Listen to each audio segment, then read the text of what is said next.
Hi, there are lots of things that people can be nervous about when it comes to being outside. I'm going to read from Last Child in the Woods here, from the chapter 10, The Boogeyman Syndrome.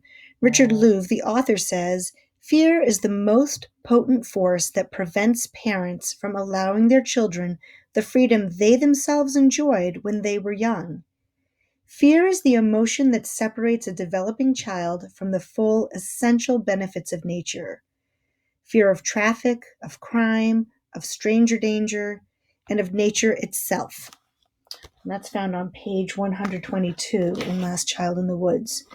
In our book, the author addresses some of the concerns that we have regarding taking kids outside or being outside in nature ourselves.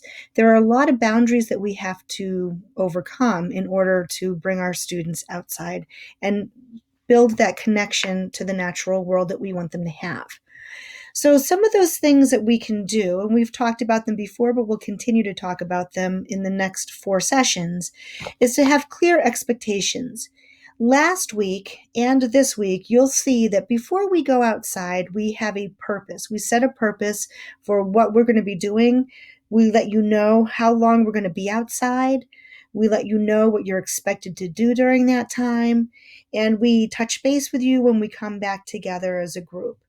When I first started taking my students outside, I would take them out for just the entire group together. We would go outside, have a shared experience that was very safe and controlled, and then I would bring them back inside to the classroom and we would talk about it.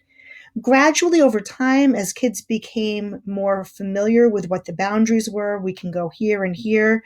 We can't go past this building or past this tree. This is the place where we're going to meet. Understanding how we're going to get each other's attention when it's time to come back. As children became used to those routines, and they became routine because we did it a lot, their fear and concern of being outside dissipated, and it became much easier for us to go out and do our outdoor labs together. I know this is easy for me to say, but you just have to give it a try. If you have students, of course, that you have concerns about, keep those kids close to you. If there is someone who you know has an allergy or is sick, keep that kid close to you. Know your students and know what you need to do for them if you take them outside. And always, always make sure that it's very, very clear what those expectations are. So some of the things that we shared last week, and I'll just briefly share again this week, you always want to make sure that you have the tools that you're going to need for whatever lesson you're doing. I always have a baggie that will have all the loot that I'll need in there to run my lesson. Another thing that I want to make sure to help kids make it super, super clear are to have those jobs, those badges where kids can sign up for a job. It's very clear what they need to be doing and what they will be in charge of. So I usually have those badges and specific jobs. If my students are nervous, I want to make sure that I have tools like this scope here that they can scoop up things and look at without having to touch. I want to make sure that I also have other things available for kids if they don't want to hold something in their hands, that they have something that they can still observe without hands free if they're nervous about that.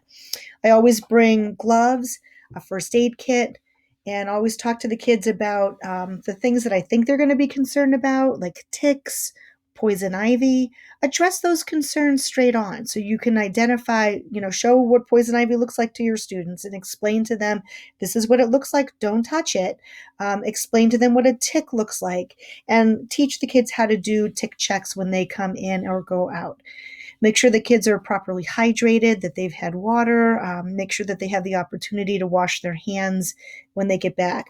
So whatever concerns you or your students have, you can address them and hope you will have fun when you go outside.